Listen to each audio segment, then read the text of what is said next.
Bueno, pues Daniel, cuando quieras.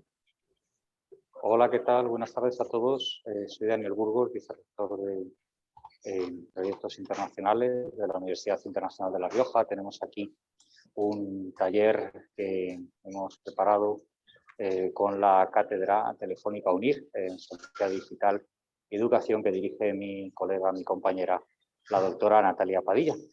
Hemos invitado a varios representantes de modelos de teletrabajo que son compañeros y amigos a que compartan con nosotros sus experiencias y a quienes les agradecemos desde ya mismo su generosidad por el tiempo y también por compartir esa experiencia de primera mano.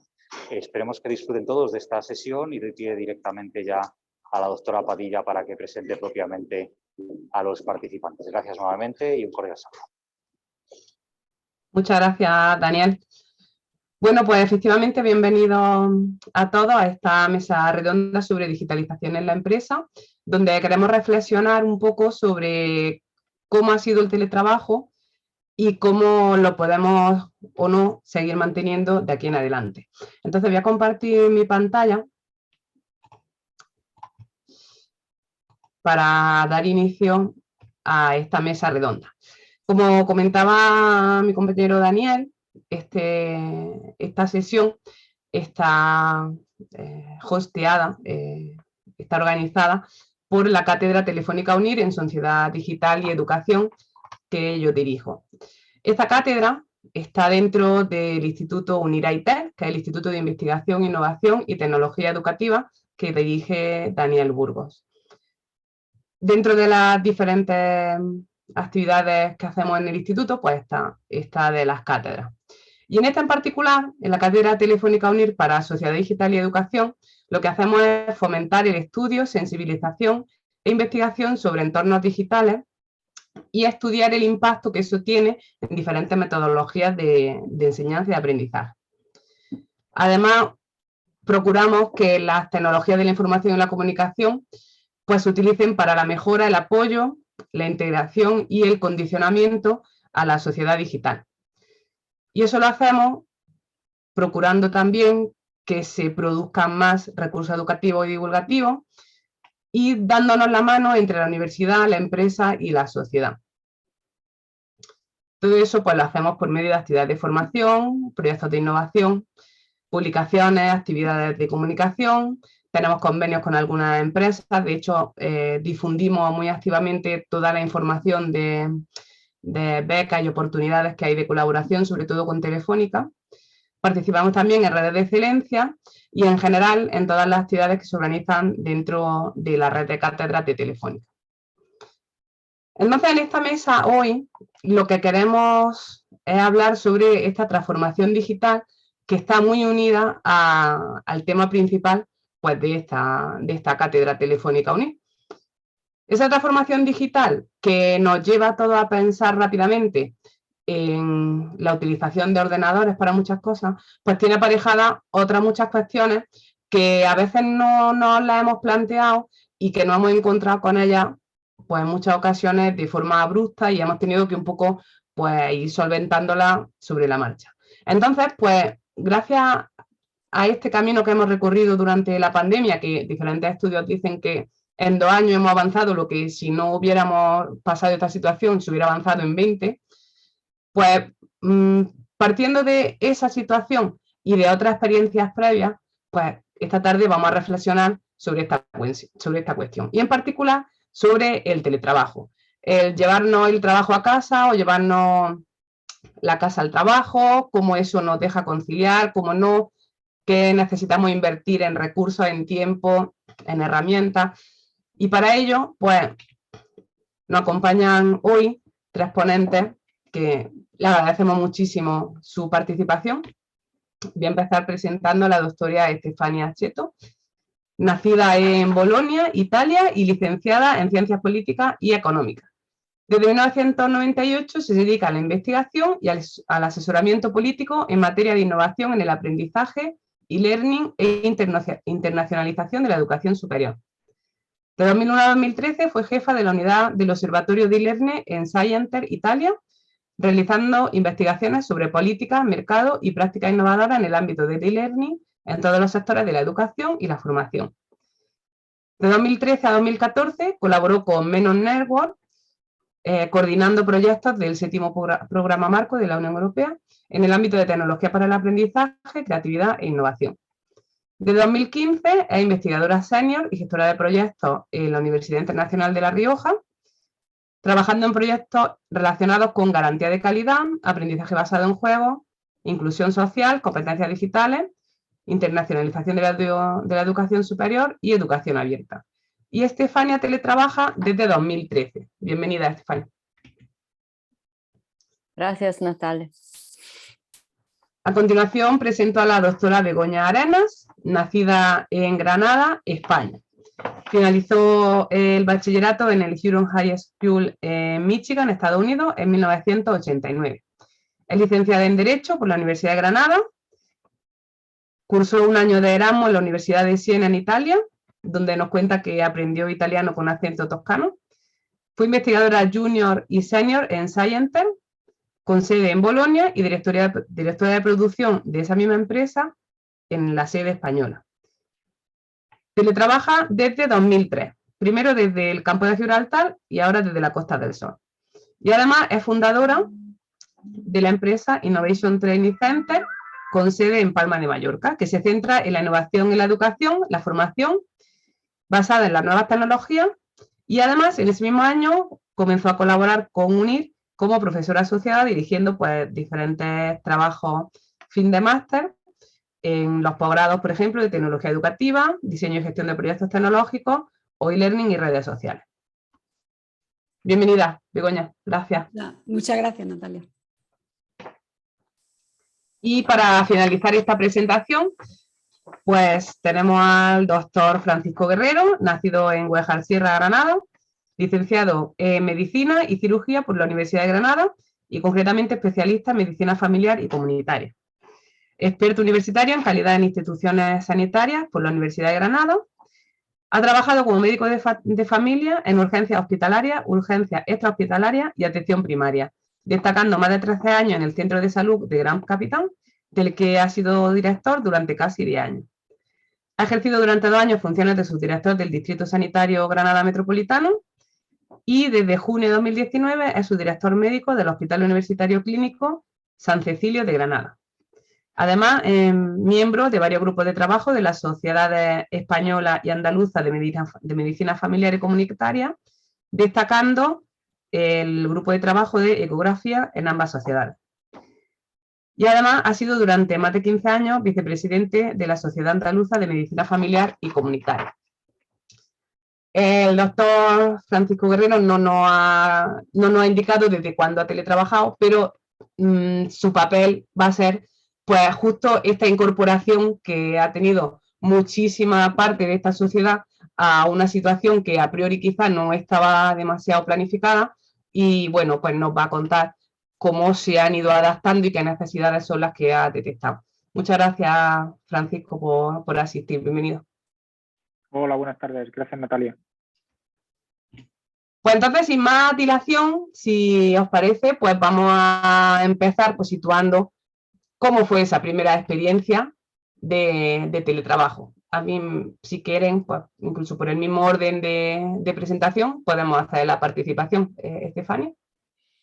Sí, gracias, Natalia, y gracias por esa oportunidad y saludos a todos los participantes. Entonces, en mi caso, de verdad, formalmente empecé a trabajar 100% en teletrabajo en 2013, pero mis primeros experimentos empezaron al final de los años 90, cuando trabajaba por Schenker y empecé a preguntar la posibilidad de trabajar en mi casa unos 2 días por semana cuando tenía que escribir informes y trabajar desde allí con mi ordenador y bueno, la conexión a internet. Y al principio fue bastante difícil porque mis jefes no creían que yo estuviera trabajando, pero al final empezaron a ver que la productividad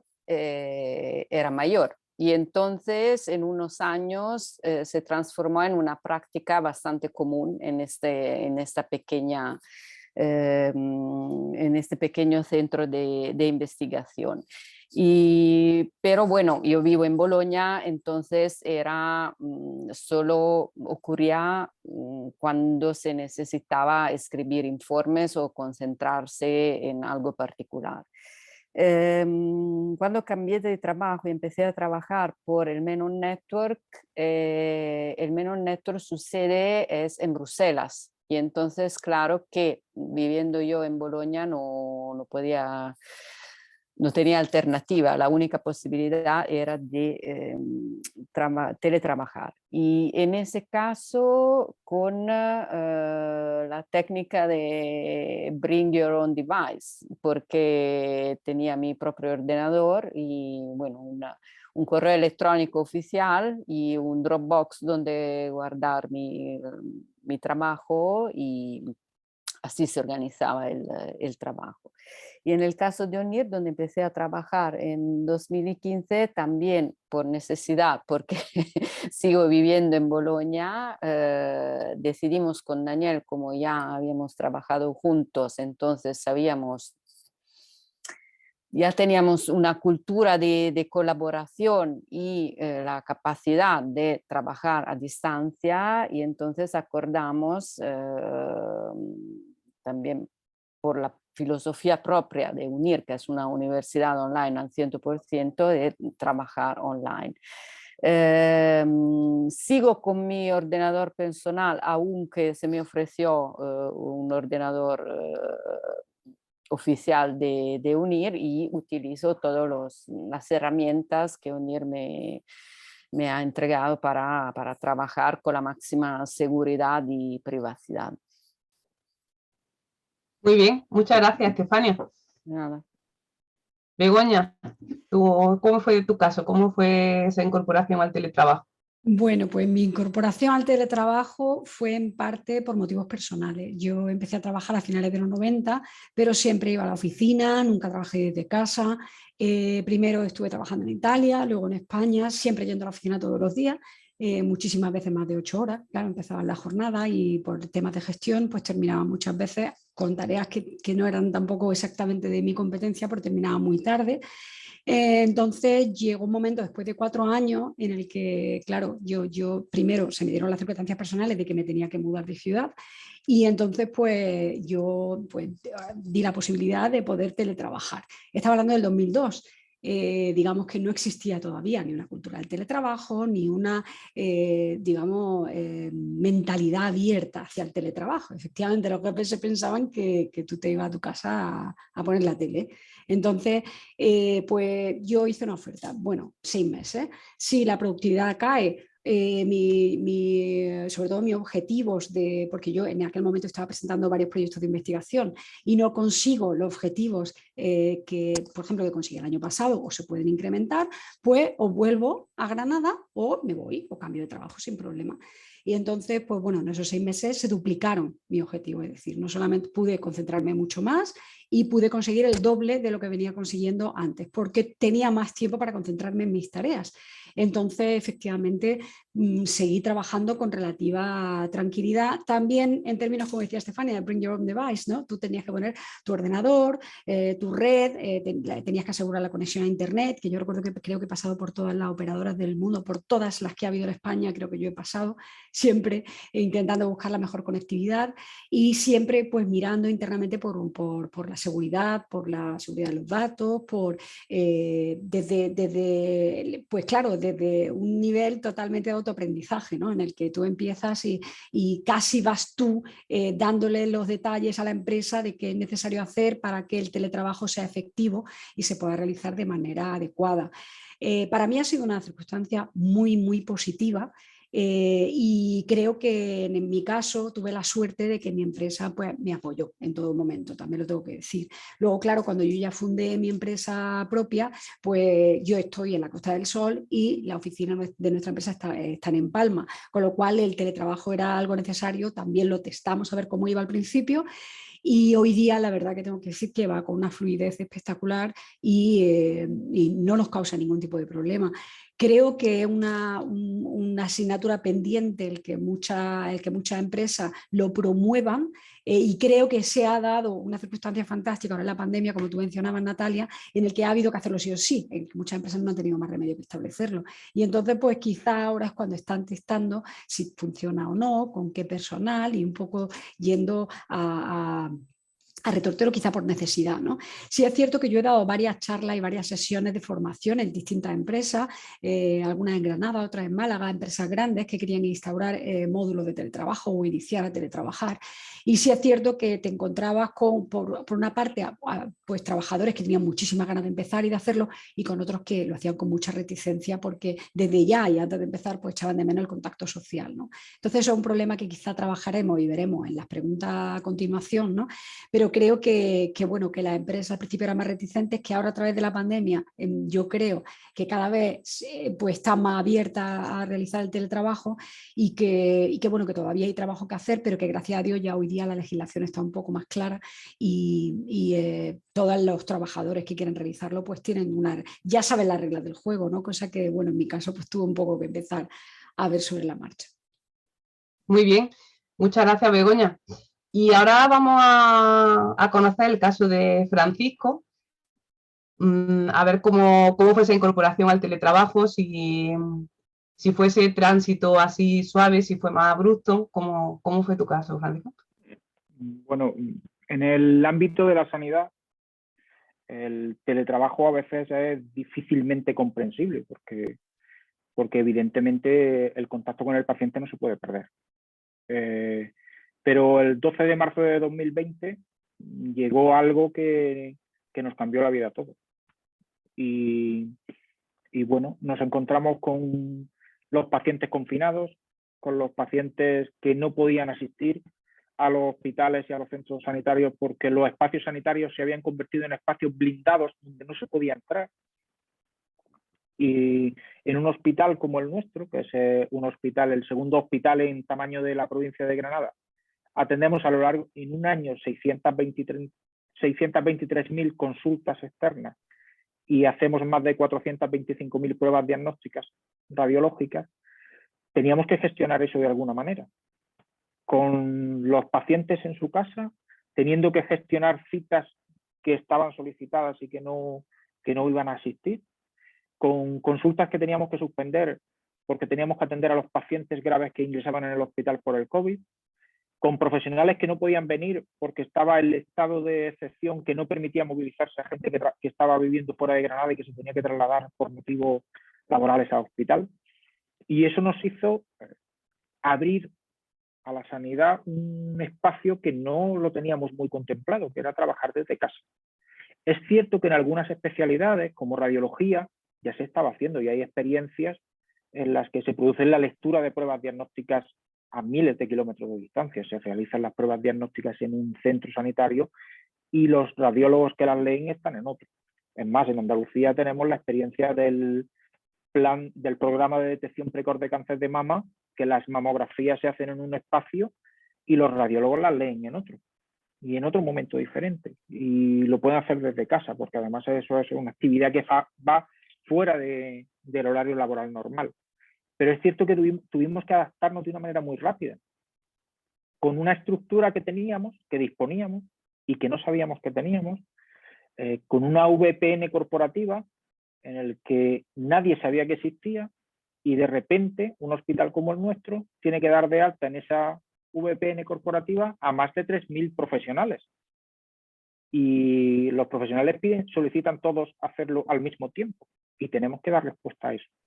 Y la verdad es que la incorporación de la medicina, en este caso de nuestro hospital, al teletrabajo fue realmente traumática, pero después de la experiencia que hemos tenido, ha sido una experiencia muy positiva, porque tenemos ya una herramienta en la que profesionales que pueden realizar parte de su trabajo desde casa, gestionar una agenda, leer pruebas diagnósticas, incluso ponerse en contacto con pacientes estando dentro de la historia del paciente desde el domicilio, porque necesitan hacerlo así para poder conciliar su vida familiar, lo pueden hacer con unas herramientas que desconocíamos que las teníamos pero que estaban a disposición nuestra. La verdad es que ha sido una experiencia francamente traumática, como he dicho antes, porque ha sido todo muy rápido, todo para ayer, con mucha presión, pero que cuando la vemos con la perspectiva del tiempo, vemos que ha sido una experiencia que nos ha abierto unas posibilidades de trabajo muy importantes que no estábamos explorando y que han llegado para quedarse, que no se van a ir. Muy bien, muchas gracias. Entonces, al hilo de esto que estamos conectando, la verdad que me llama la atención justo esto último que decía Francisco, de que había herramientas que ni siquiera se sabía que estaban, ¿no? Entonces, en ese sentido, pues si queréis empezamos de nuevo por Estefania, ¿cuáles son los requisitos de conectividad? ¿Cómo pensáis que varían de unos trabajos a otros? ¿Qué herramientas se necesitan? ¿Son difíciles de conseguir? ¿No? ¿Cuál es vuestra experiencia y vuestra visión sobre esto? ¿Estefania?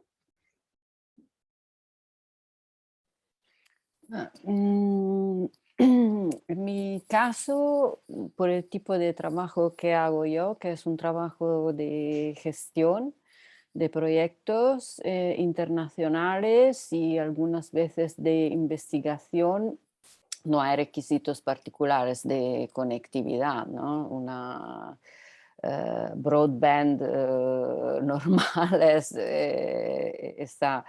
está perfecta. Claro que con el teletrabajo, en principio, puedes trabajar en cualquier casa tú quieras, ¿no? Lo que quiere decir que en principio, si te mueves de casa, por ejemplo, durante el verano para estar con los niños que están de vacaciones, mientras tanto tú trabajas, vas a necesitar una conectividad también en sitios donde quizá estoy hablando de Italia, no hay un nivel de conectividad tan alto como en tu propia ciudad. Entonces encuentras límites si te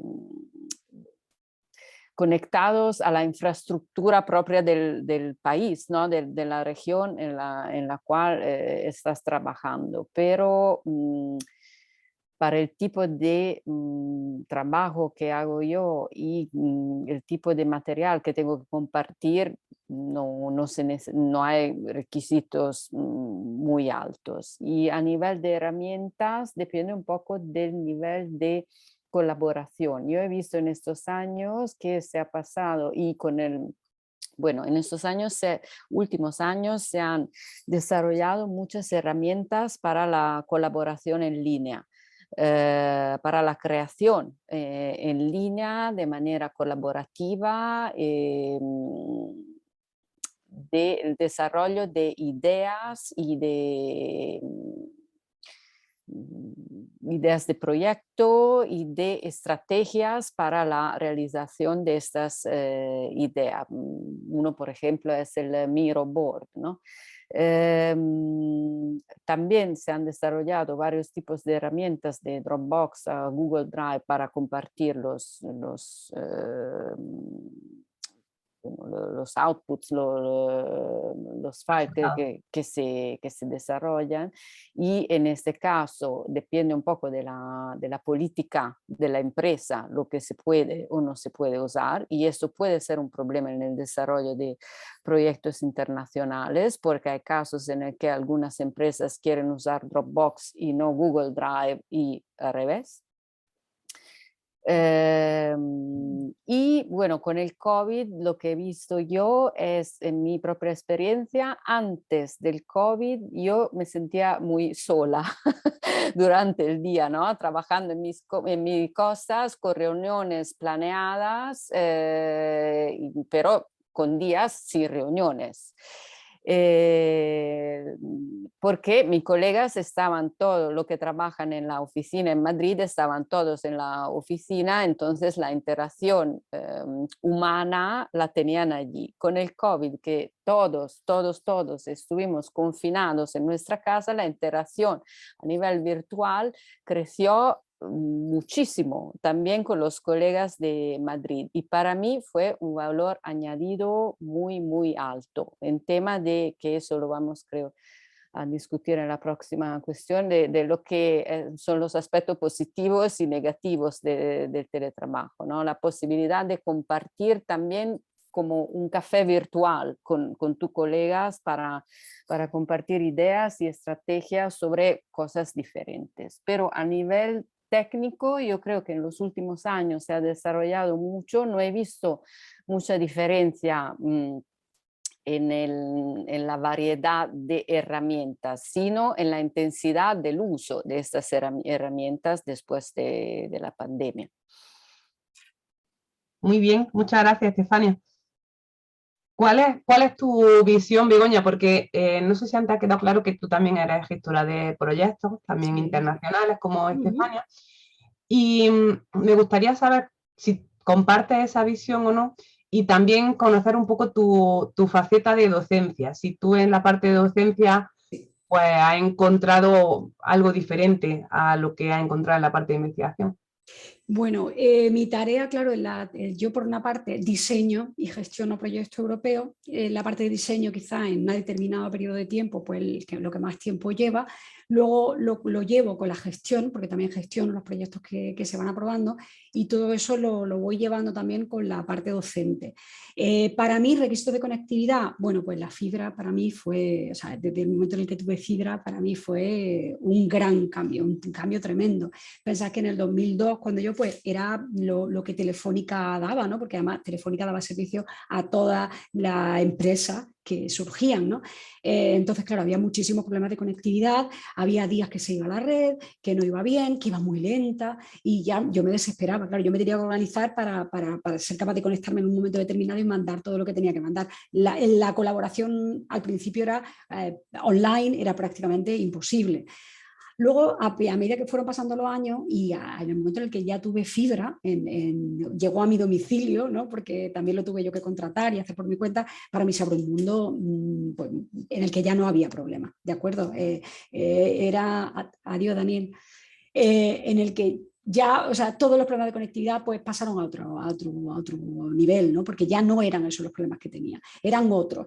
Las herramientas sí que han cambiado muchísimo, pero la conectividad para mí quería hacer ese inciso porque realmente la fibra ha supuesto un cambio tremendo, y a medida que ha ido aumentando y dando más gigas, ¿no? de subida y de bajada, para mí ha supuesto pues un problema menos, que sí que fue durante un montón de años el teletrabajo pues un gran problema.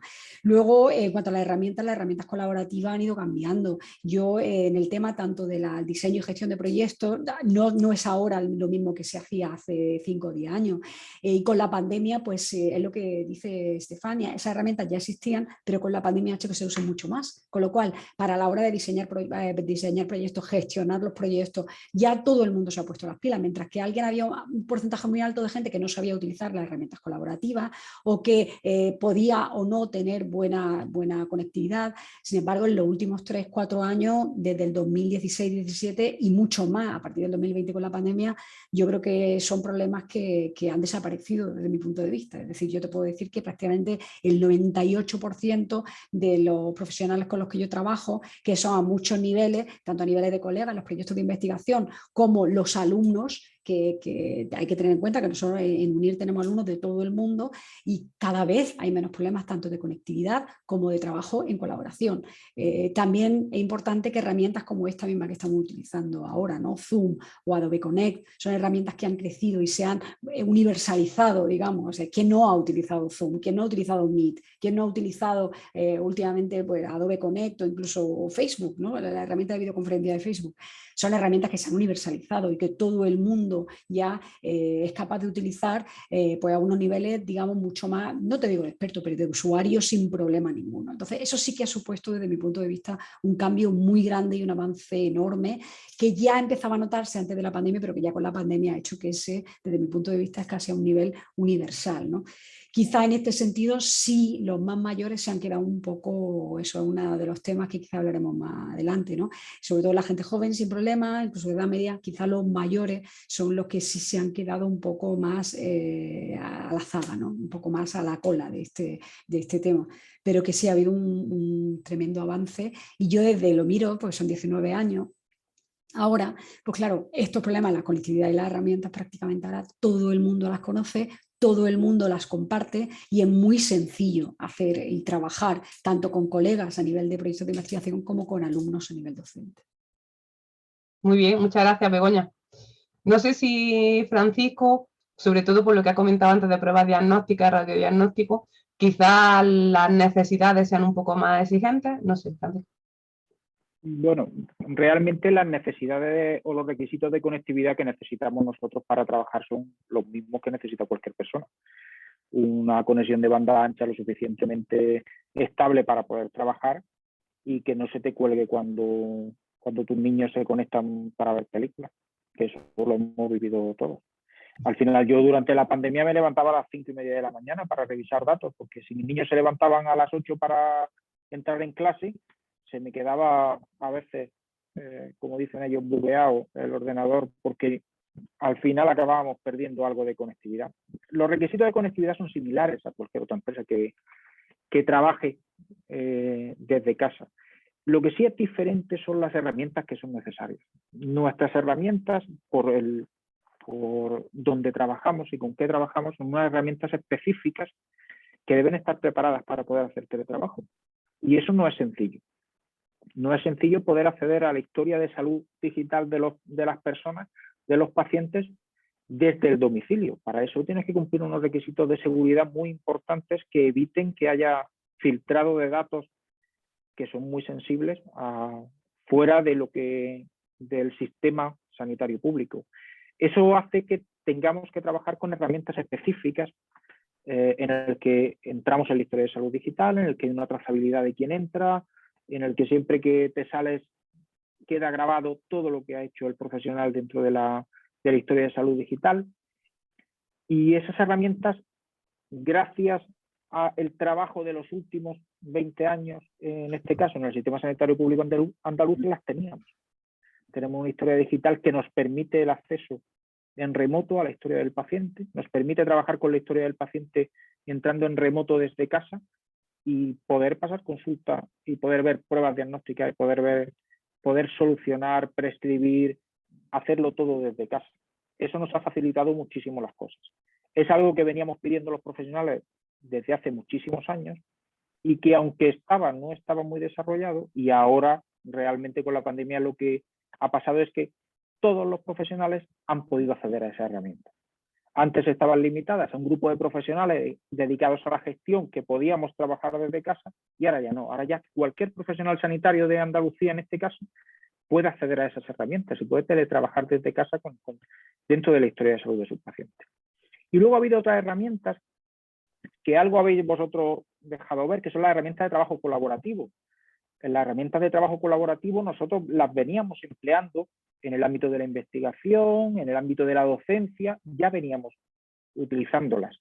Pero es cierto que esta situación nos ha generado que empecemos a trabajar con estas herramientas tipo Zoom. En nuestro caso, corporativamente se puso a disposición de todos los profesionales una herramienta que se llama Circuit, que es una herramienta de videoconferencia, en el que se podían tener sesiones virtuales de todos los profesionales en todos los servicios y en todos los centros de salud al mismo tiempo. Esa herramienta nos ha permitido trabajar en algo que no habíamos trabajado y que ahora lo hemos implantado y lo vemos como normal, que son sesiones de trabajo entre el hospital y atención primaria en las que no nos movemos nadie de nuestro puesto de trabajo, cada uno se conecta desde su sitio o desde su casa. Es cierto que esas herramientas a veces las disponíamos de ellas y no las conocíamos, que antes lo he comentado y es cierto que las teníamos, pero se han desarrollado de una manera muy importante y ya están a disposición de todos los profesionales, y eso ha sido algo que nos ha abierto un campo de trabajo y de desarrollo que desconocíamos hace 2 años. Muchas gracias, Francisco. Si me permitís un inciso, quiero pues aportar un poquito mi experiencia en la parte de docencia, sobre todo en el uso de, pues a veces, licencias de programas que son muy caros y que, bueno, pues los estudiantes necesitan conocer. Nosotros lo que hacemos en UNIR es, pues, contratar un tipo de licencia especial para universidades y darle acceso en nuestros propios servidores. Entonces, los estudiantes se pueden conectar a un escritorio remoto y pueden utilizar las herramientas. Y entonces, bueno, pues de esa manera también podemos ofrecer ese mismo servicio que se ofrece en otras universidades presenciales, pues en lo que conocemos siempre como la sala de los ordenadores, ¿no? Pues bueno, un poco es ahondar en esa idea, ¿no?, que estamos comentando de que se ha democratizado mucho el uso de las herramientas y que han avanzado muchísimo y que hay soluciones de muchas maneras, ¿no? Lo siguiente que quería preguntaros es cómo se maneja la protección de información, que algo se ha dejado ver, pero ya no solo desde el punto de vista de esa protección física, sino cómo manejamos ese trabajo, ese cambio de chip, ¿no? De que antes a lo mejor teníamos una reunión con el hospital o en el centro de atención primaria y a lo mejor teníamos que reservar toda la mañana porque entre que íbamos, veníamos, el café y tal.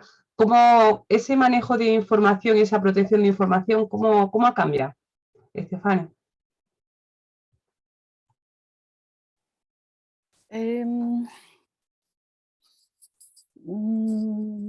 Yo creo que moviéndose online, bueno, un momento muy importante fue hace unos años el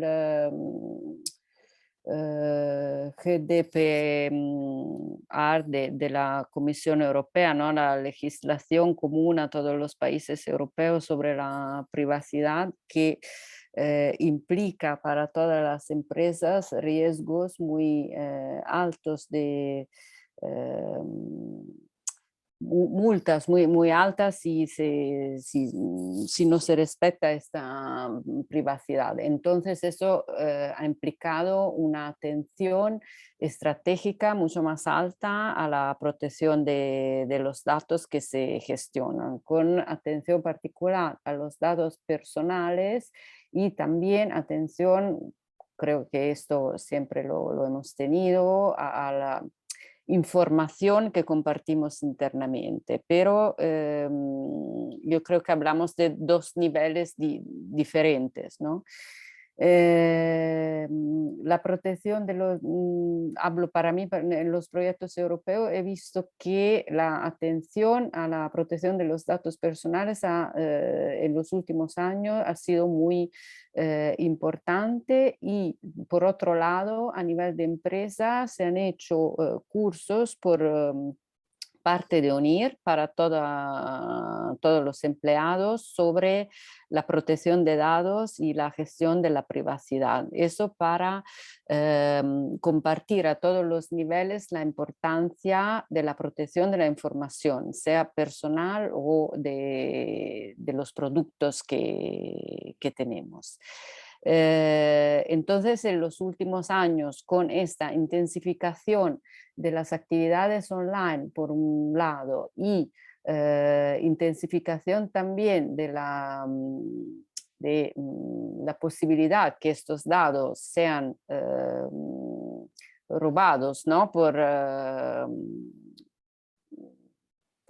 por otras empresas o por piratas electrónicos, ha implicado una inversión muy alta en la protección de datos. En mi caso, no hablamos, porque no somos en el campo de la medicina, entonces hablamos de proyectos que son estratégicos, pero no tienen un nivel de protección tan alto. Entonces creo que la parte más crítica es la protección de datos conectada a la privacidad de las personas con las que trabajamos. Si hacemos cuestionarios, si hablamos de datos sensibles, asegurarnos que estos datos no sean compartidos internamente. Lo que veo yo, por ejemplo, es que a nivel europeo todavía hay bastante ignorancia en este ámbito. Por ejemplo, me pasó la semana pasada,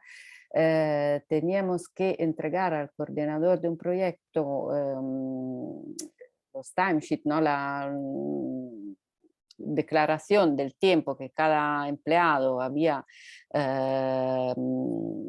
ocupado en ese proyecto. Esta es una información privada. Y en nuestro caso, nosotros la mandamos por email solo al coordinador. La mayoría de los socios enviaron esta información, sobre todo sus empleados, a toda la mailing list, con una brecha de privacidad personal increíble y terrible. Y creo que bueno, todavía hay mucho trabajo en este sentido, porque hay que formar sobre este aspecto, porque moviéndose online a veces no se realiza lo que se está haciendo, como en este ejemplo que acabo de decir. ¿Puedo profundizar un poquito, Estefania? ¿Te puedo preguntar un poquito más?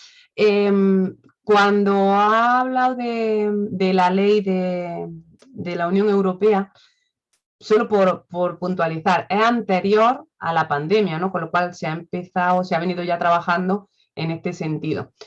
Y te quería preguntar también, antes de este teletrabajo, también se intercambiarían, entiendo, las hojas, las timesheets que estábamos comentando. ¿Se hacía online? ¿Se hacía por correo postal? ¿O había alguna manera de no correr ese peligro de compartirlo entre todos los socios? ¿O cómo se gestionaba eso? No, por lo que me acuerdo, no había mucha atención a la parte de privacidad. Y se compartía no online. La comisión empezó desde hace unos 10 años a permitir el envío online. Antes se podía enviar online, pero también se necesitaba enviar en papel. En papel, sí.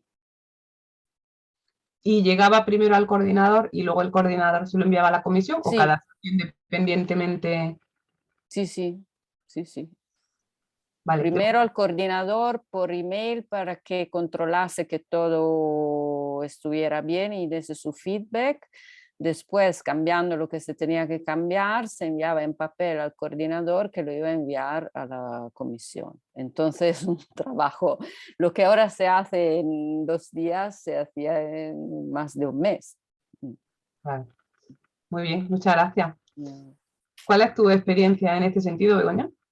Pues mira, añadir a lo que ha dicho Estefania, porque estoy completamente de acuerdo en el tema del reglamento de protección de datos que salió un poco antes, todavía hace falta mucha concienciación sobre el tema. De hecho, hemos tenido un proyecto de investigación para ayudar a las entidades educativas y a la empresa a poder saber exactamente dónde se situaba el límite y cómo hacerlo, tanto a nivel interno como con los clientes. Todavía falta mucha sensibilización, creo que en ese tema.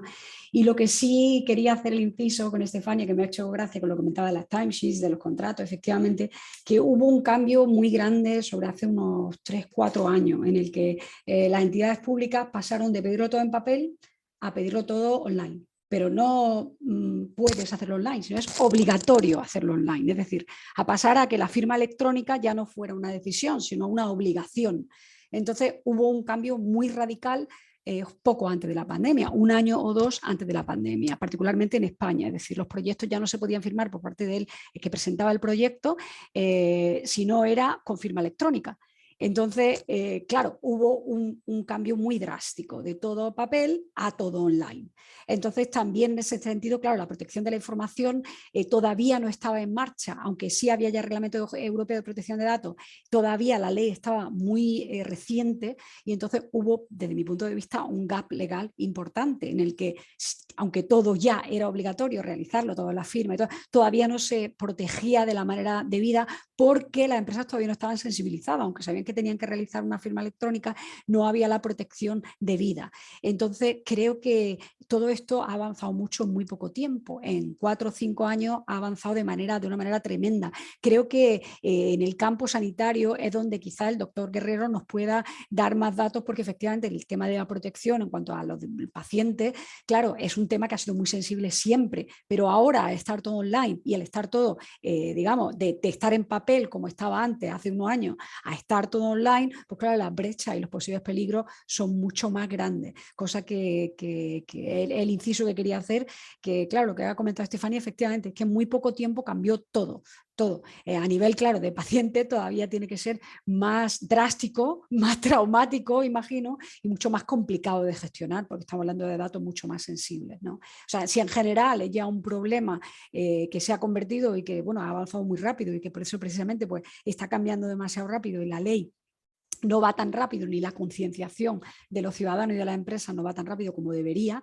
pues me imagino que a nivel sanitario tiene que ser todavía más amplio. Decirte que tanto a nivel en unir, de mi parte de docencia no tengo mucho que decir porque siempre se ha prestado mucha atención a este tipo de temas, es decir, siempre tanto el trato con el alumno, si se grababan las sesiones siempre se informaba a los alumnos y te tenían que dar el consentimiento expreso en la grabación, todo esto se ha llevado a cabo siempre desde que yo tengo constancia, de una manera muy precisa y con mucha conciencia tanto a los docentes como a los alumnos, ¿no? Pero esto quizás no era, quizás esto era porque UNIR ya de por sí era una universidad online y entonces esa concienciación la tenía de base. Pero sin embargo todas esas entidades que lo han tenido que hacer después, pasar de papel a pasar online, quizá todavía no se ha acabado de implementar de manera correcta. Esa es mi lectura de todo esto y de añadir a lo que estaba comentando Estefania, que no es más mi visión más que un poco añadir a lo que ella ya ha dicho.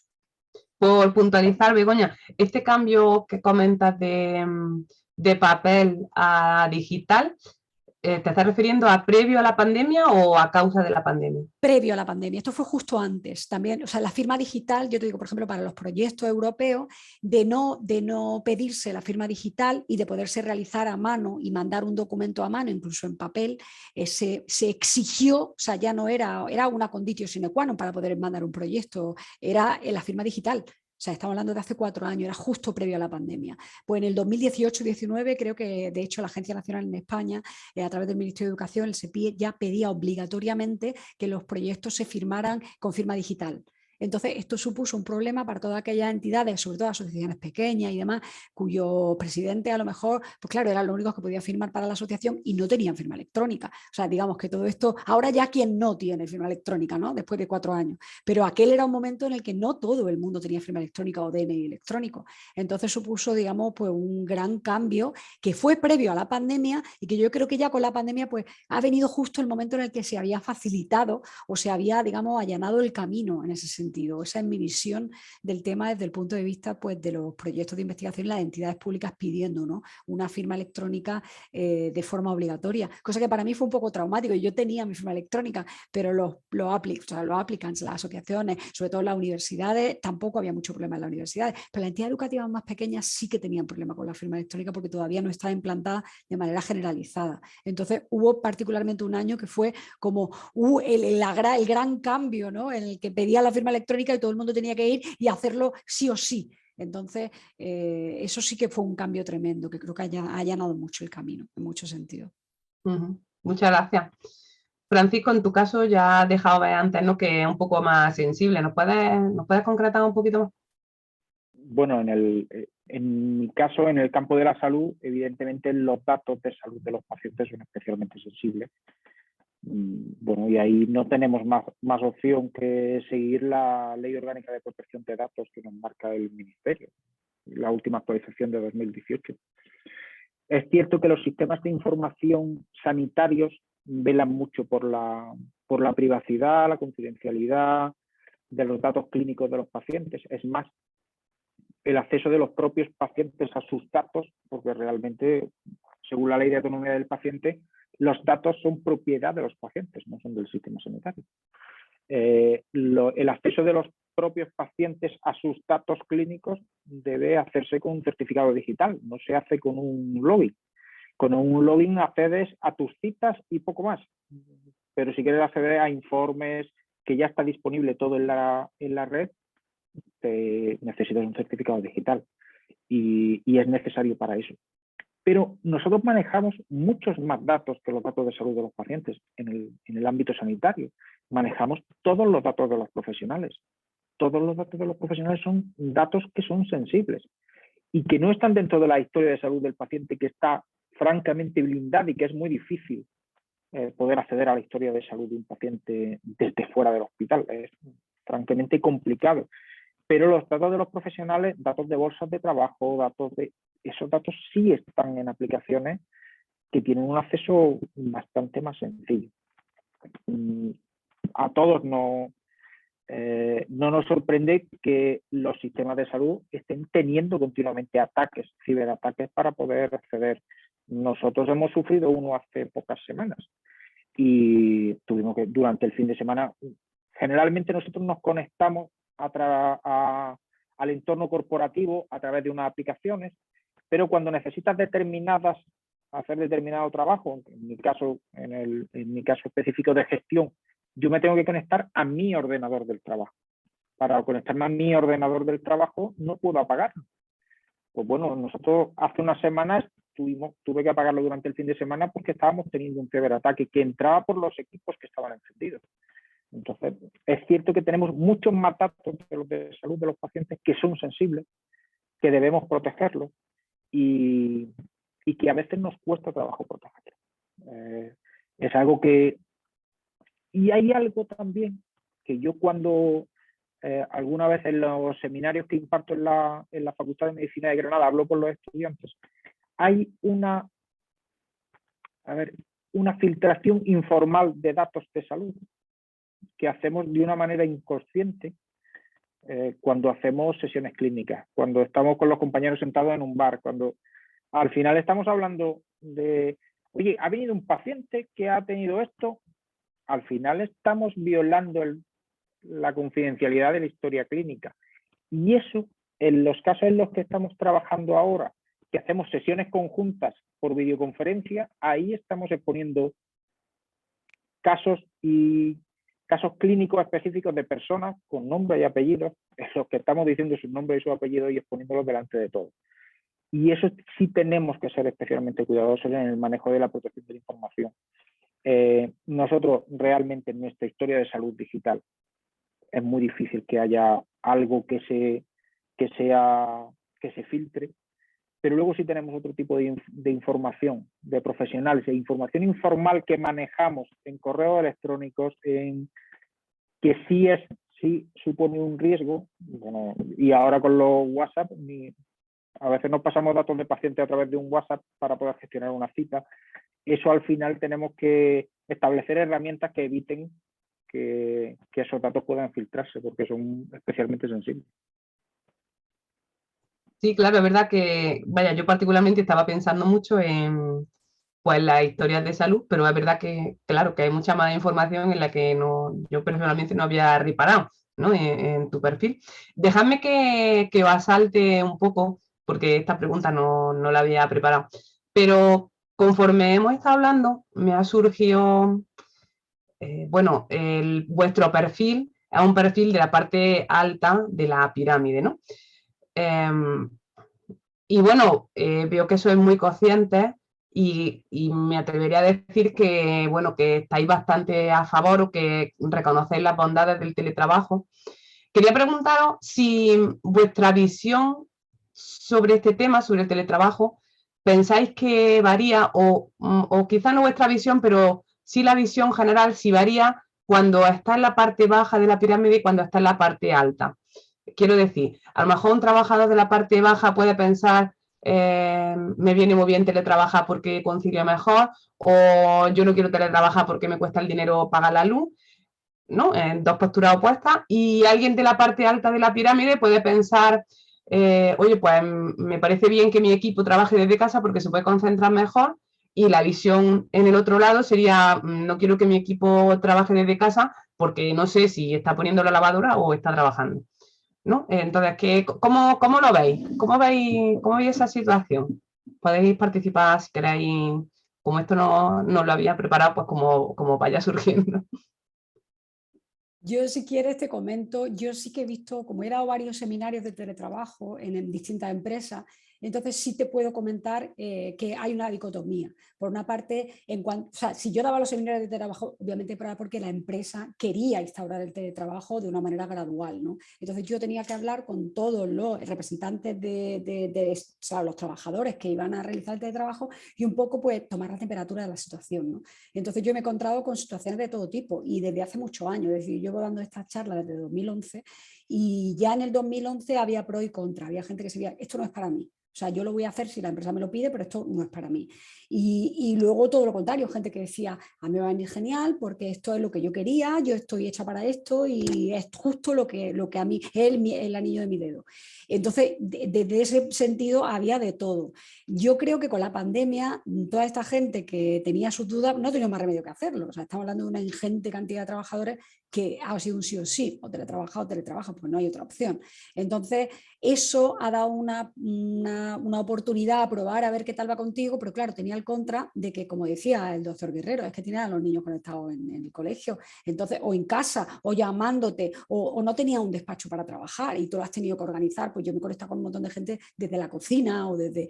Entonces, claro, eso tiene sus pros y sus contras. Es decir, yo creo que al haberlo hecho tan avanzado, es decir, teniendo que hacerlo de manera tan universal y tan de repente, porque fue como dice el doctor, fue el 12 de marzo del 2020 que nos entramos con esto, ya o lo hace, pues claro, ha sido por una parte bueno, porque nos ha hecho que todos tengamos que probar algo que a lo mejor no hubiéramos probado de otra manera, y por otra parte también vemos la parte negativa, que esa es mi aportación a lo que estás comentando, que desde la parte de abajo habría gente que a lo mejor le apetecía mucho y tenía ilusión por realizarlo y luego ha visto que se veía sobrepasada porque no trabajaba en casa solo, como podían trabajar en la oficina, ¿no? Porque tenían a los niños en casa. Entonces ha sido una situación un poco tremenda.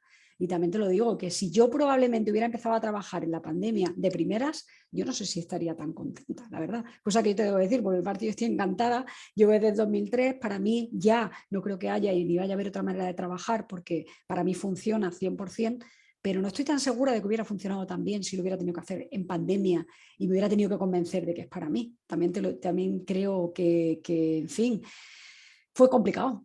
Fue complicado, eso probablemente hablaremos a continuación, pero yo creo que fue un tema muy complicado que mucha gente que ni siquiera estaba preparada tuvo que afrontar pues a pecho descubierto. Entonces, eso quizá haya contribuido a que mucha gente esté diciendo, no, yo teletrabajar no quiero, yo quiero ir a la oficina.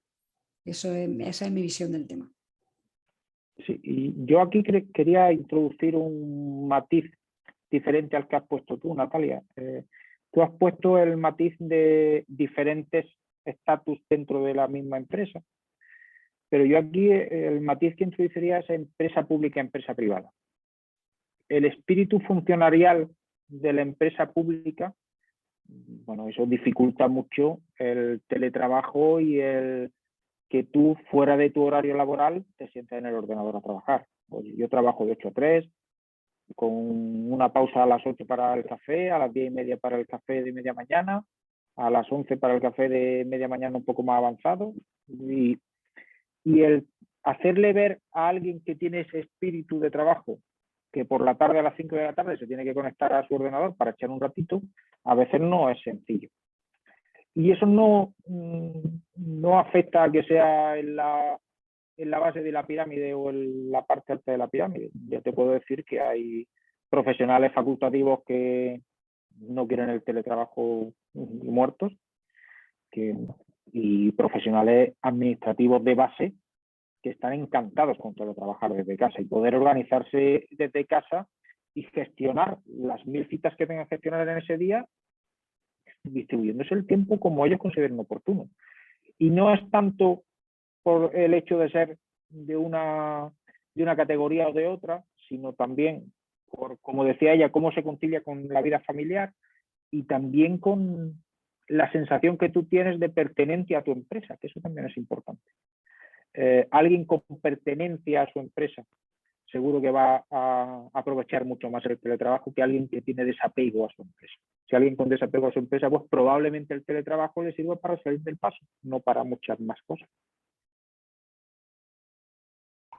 Pues sí, efectivamente me parece que está muy bien apuntado, que ese apego a sentir los colores que yo digo en muchos ámbitos, pues claro, favorece que tenga ese compromiso con el trabajo, ¿no?, que tienes que hacer. Bueno, pues si queréis, si Estefanía quieres participar, pasamos al siguiente, como tú quieras. No, solo quería decir que sí, yo creo que para teletrabajar se necesita disciplina y confianza por parte de los jefes, ¿no?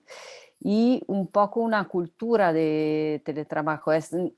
No se puede, como decía Begoña, no se puede empezar de un día a otro.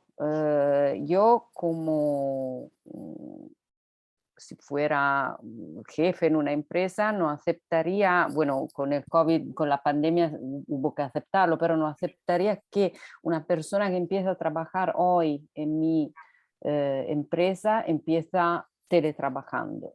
Es necesario que se integre antes en la empresa, que aprenda cómo trabajar y cómo colaborar con su colega, y solo después se puede intentar eso. Claro que con la pandemia no hubo tiempo para hacer esto, pero esa es mi idea. Y también estoy de acuerdo con lo que dijeron los colegas sobre la actitud, ¿no? Es una cuestión bastante personal, creo, si te gusta o no te gusta. Yo tenía un amigo que hizo una lucha interna para obtener 2 días de teletrabajo por parte de su empresa antes de la pandemia, pero lo encontré después de 2 meses y me dijo que no, yo prefiero trabajar en la oficina porque en casa se trabaja demasiado. Entonces, entonces, no sé, hay personas que dicen, "Wow, tengo una productividad terrible, me gusta como Begoña, ¿no? Me gusta mucho más hacer el teletrabajo", y personas que dicen, no, es demasiado, prefiero trabajar en la oficina donde quizá puedo tener un poco más de tiempo para la socialización también. Bueno, la verdad que me gusta mucho esta charla que estamos teniendo y la verdad que me gustaría prolongarla mucho más, pero vamos a tener que ir terminando y si os parece vamos a cerrar con en esta última visión general. ¿Qué ventajas y desventajas tiene tanto para la empresa como para el trabajador este teletrabajo? Si queréis, pues empezamos de nuevo por Estefania. Yo creo para la empresa la productividad. Centrando la estrategia empresarial sobre objetivos, se puede medir de manera bastante fácil si una persona trabaja efectivamente en casa o no, y si las personas trabajan en casa, la productividad va a crecer muchísimo. Por parte por mí, como la vivo yo, claro, la posibilidad esa es la parte positiva, la posibilidad de organizar la vida personal y la vida laboral de manera flexible, que también es una desventaja porque al final no hay un confine entre la vida privada y la vida laboral. Y la otra cosa que a mí me cuesta mucho, como decía antes, es la falta de una red social en el trabajo, una red social física enfrente de un café. Eso me cuesta mucho personalmente.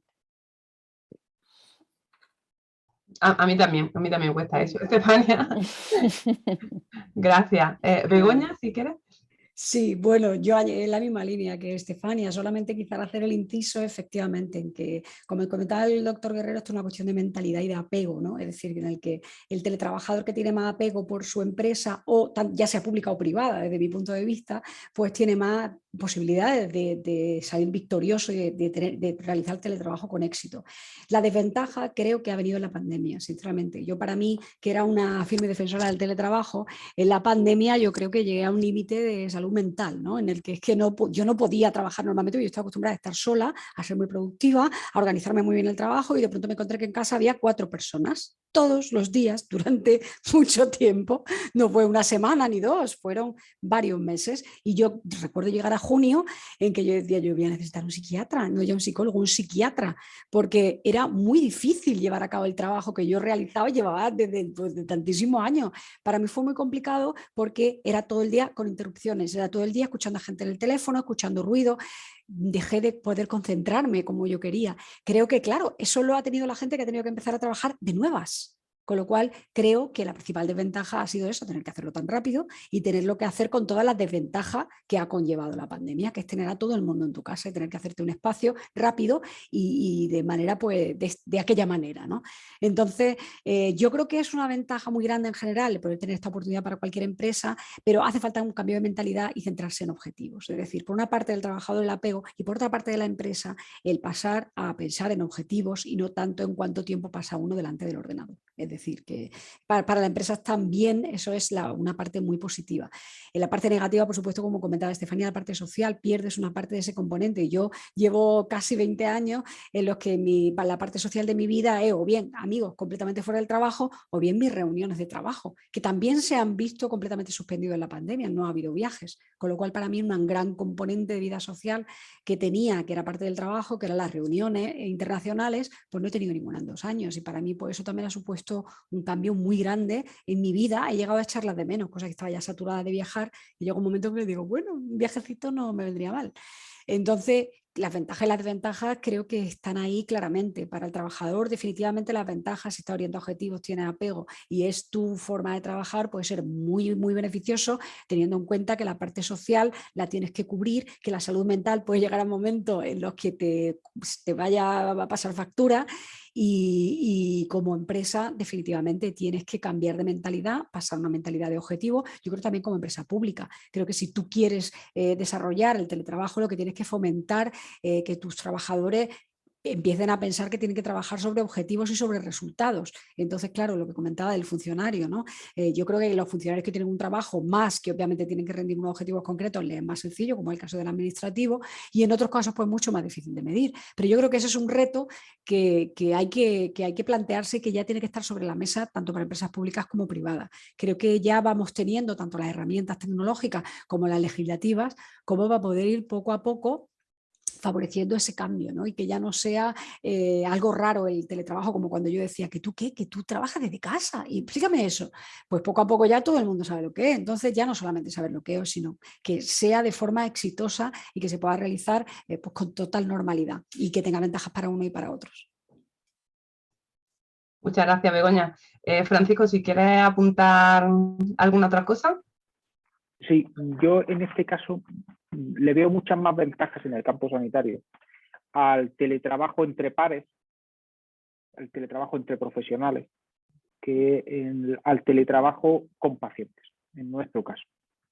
Al final, la relación médico-paciente teletrabajando es mucho más difícil, porque quien hemos pasado consulta sabemos que verle la cara al paciente nos da mucha más información muchas veces que una entrevista, que unos datos clínicos y que una prueba diagnóstica.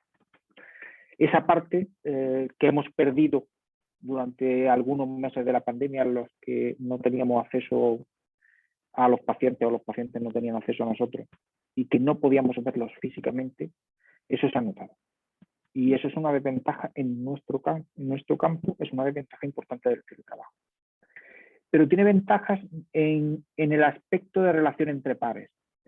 Todo lo que es la formación conjunta entre profesionales, eso sí aporta muchas ventajas en el teletrabajo. Porque no es necesario que nos desplacemos para poder reunirnos. Ya todo el mundo somos conscientes de que podemos reunirnos a trabajar sin necesidad de que yo me desplace a un centro de salud o de que los del centro de salud se desplacen al hospital. Lo podemos hacer cada uno desde nuestro trabajo, desde nuestra casa, y eso ha permitido experiencias como la que hemos tenido nosotros de un hospital reunirse con 19 centros de salud al mismo tiempo. Eso no se podía hacer antes y ahora lo podemos hacer. Eso es una gran ventaja.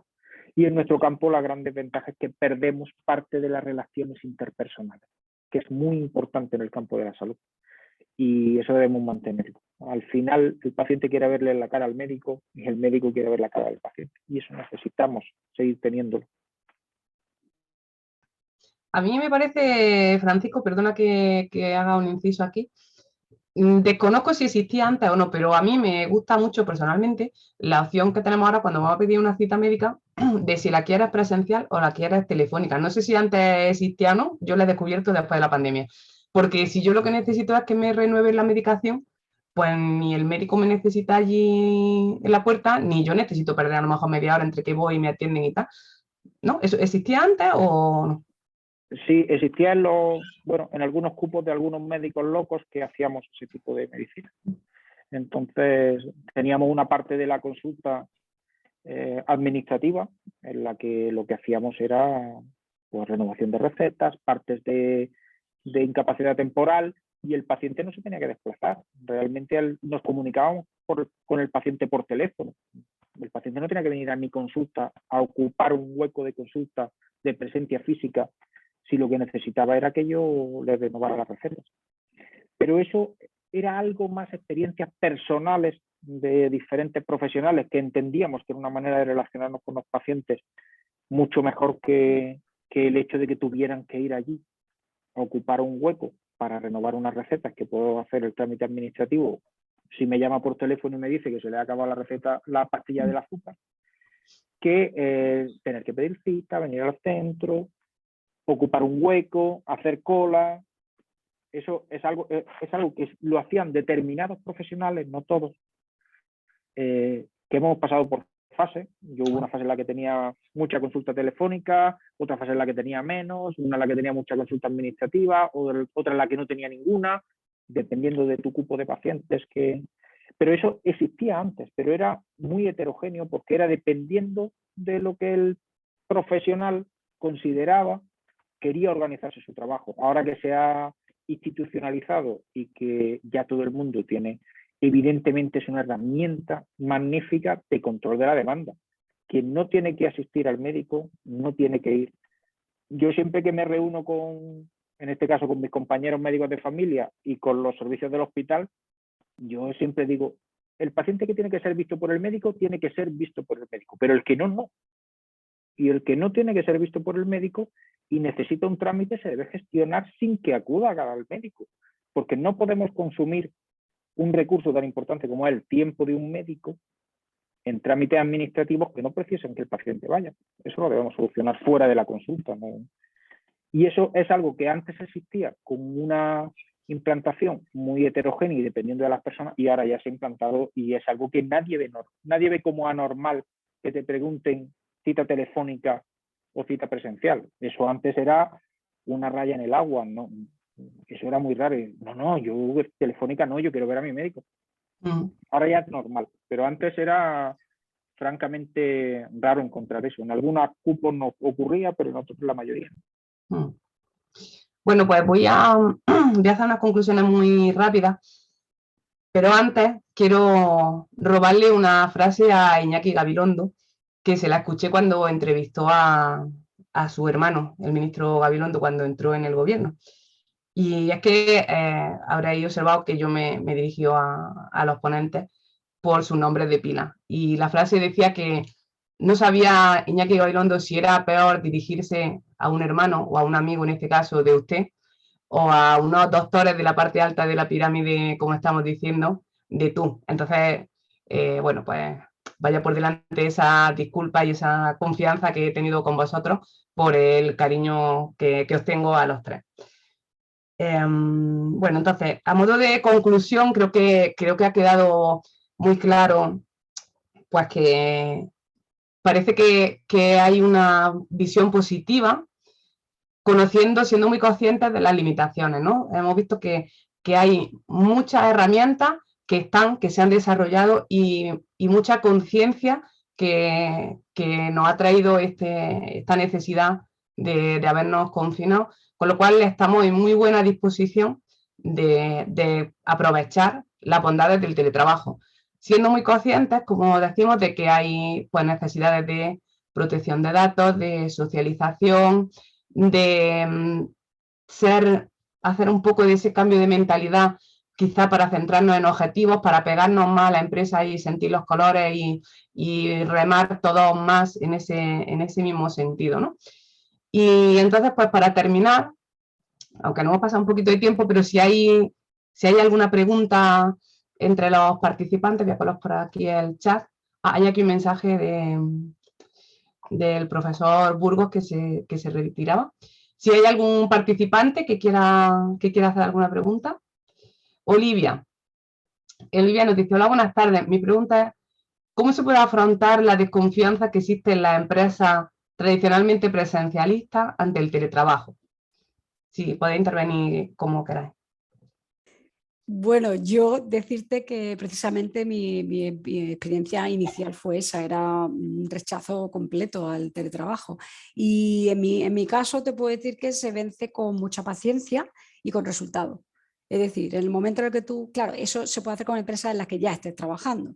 Es decir, si tú vas teniendo una trayectoria determinada, pues tú puedes convencer solamente teniendo mejores resultados en menos tiempo o siendo realmente productivo.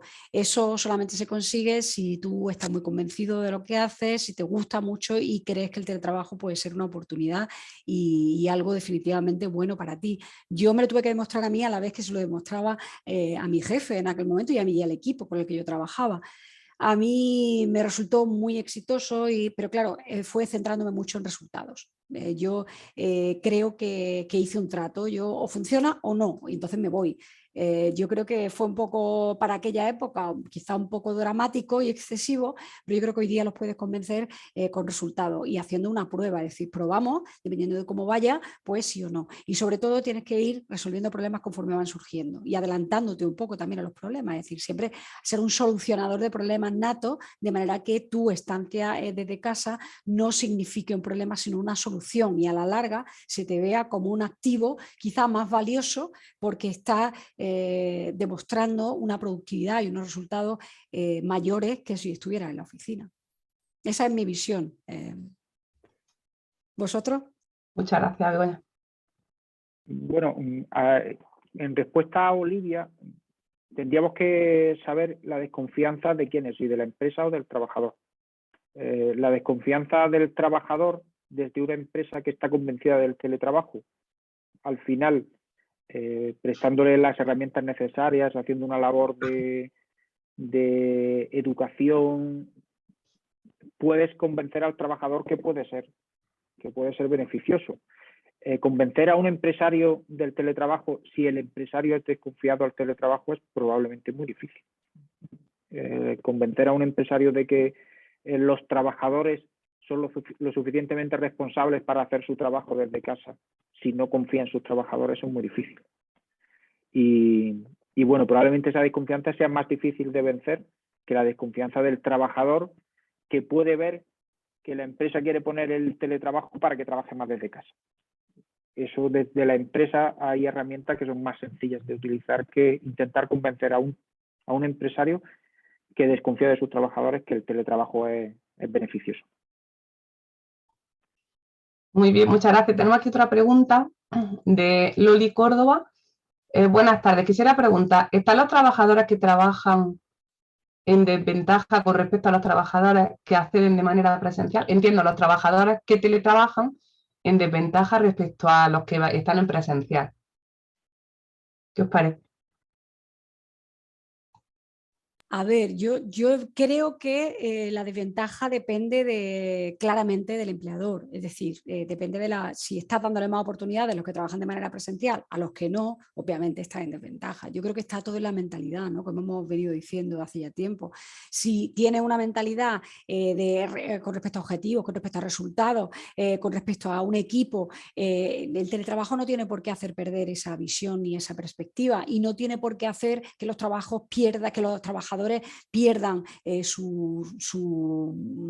aquí como tú dices, ¿no? Que estén en desventaja. No debe de ser así, pero depende mucho de la visión del empleador. Es decir, tanto a nivel público como privado, está en manos del empleador, es decir, porque si quiere dar premisa o incentivo a los trabajadores que tiene cercano a él, eso lo puede hacer perfectamente y eso sería, claro, sería muy complicado de llevar.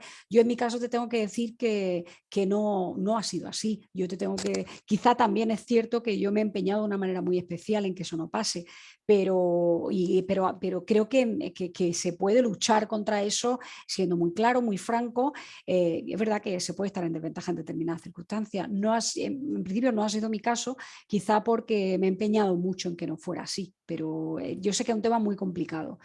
Sobre todo lo era antes ya, es decir, de que estuviera institucionalizado y universalizado, con lo cual es un tema que muy delicado, muy complejo y creo que es importante tratarlo a nivel de cada empresa, ¿vale? En el caso de que exista ese problema. Voy a terminar ya con esta pregunta que nos estamos alargando más de la cuenta y se la quiero dirigir a Estefania porque ella ha comentado esto en un par de ocasiones a lo largo de la presentación. Nos pregunta también Loli, en la misma línea, ¿qué acciones se puede tomar para evitar ese aislamiento que habíamos comentado de los compañeros, de la gente que llega a la oficina respecto a la gente que teletrabaja? No sé, organizar más pandemias. No sé. No, intentarlo. Lo que he aprendido yo personalmente es que siempre me he sentido como una víctima, ¿no? de esta situación, pero sin intentar empezar un proceso de más interacción virtual por mi parte, ¿no? Que empiece por mi parte. Y esto lo aprendí con la pandemia, porque viendo que con la pandemia de verdad la interacción con los colegas funcionaba, antes quizá el pensamiento era también, quizá no sé, no nos gustamos mucho, ¿no? Porque hay poca interacción, ¿no? Hay mucha interacción en las reuniones presenciales o cuando tenemos que reunirnos cada 2, 3 meses, pero por lo demás no. Y entonces estoy aquí toda sola y llorando y eso. Y después he visto que no, que de verdad la interacción era perfecta y muy positiva para todos. Entonces, desde allí soy yo también parte activa, ¿no? Entonces, mi recomendación sería intentar ser parte activa y promover una interacción, si no diaria, pero cada 2 o 3 días virtual con los colegas que trabajan de forma presencial para hablar de trabajo, ¿no? Para tener la posibilidad de un diálogo sobre el trabajo y con un valor añadido muy grande en términos sociales también. Claro que no es como tomar un café, pero aquí estamos. Entonces, eso es lo que podemos obtener de momento y creo entonces que ser parte activa del proceso de un fomento de interacción a nivel virtual es muy importante. Muchas gracias. En un minuto, Francisco, podemos responder a esta última pregunta. ¿Cómo pueden los responsables de los equipos que trabajan crear una buena cultura remota?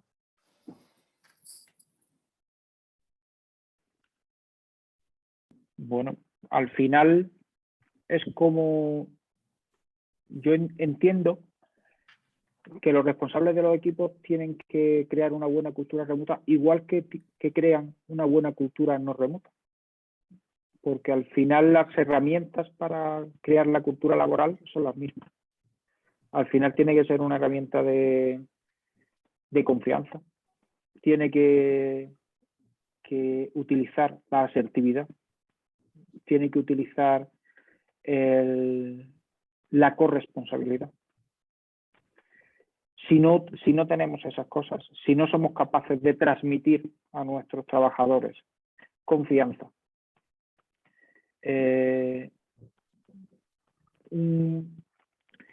un apoyo por parte del equipo directivo o por parte del gestor a esos trabajadores, hagan lo que estén haciendo. Si un día les ocurre algo, yo tengo que apoyarte y no tengo que pedirte explicaciones más de las necesarias, pero tengo que entender, igual que entiendo para el profesional que acude en presencial, que si un día no puede venir porque su hijo está malo, también entiendo para el que trabaja remotamente que si un día su hijo está malo, va a tener ese día menos trabajo, pero que ya lo recuperará. Y eso es muy importante. Al final tenemos que utilizar las mismas herramientas que utilizamos para el resto de casos, porque al final estamos trabajando con personas que tienen las mismas necesidades. Y da igual donde trabajemos, al final tenemos que comportarnos de la misma manera. Y con relación a lo que había antes de evitar el aislamiento, es cierto que no se pueden tomar cafés por vía telemática, pero la relación sí puede ser como si me tomara un café informal. y hay espacios en los que se puede hacer eso. Es cierto que si es una empresa en la que se toman decisiones en los espacios informales de la toma del café y eso es más difícil para los trabajadores que lo hacen de manera remota, pero al final hay posibilidad de hacer esos espacios. Y decía Estefania que no se puede tomar un café virtualmente. Bueno, sí se puede tomar un café virtualmente. Bueno, pues muchas gracias. La verdad que estoy verdaderamente a gusto, me parece que está siendo una charla muy productiva, muy interesante, pero lamentablemente tenemos que cerrar, porque además tenemos ya la reserva de la sala cumplida. Así que solo me queda daros las gracias a los 3 panelistas, de verdad mi más sincero agradecimiento por la participación y por haberos mojado, ¿no?, como se dice coloquialmente, y a todos los asistentes, pues también agradecerles su asistencia y desear que le haya sido interesante y productiva esta sesión. Sin nada más, pues les decimos adiós y hasta la siguiente.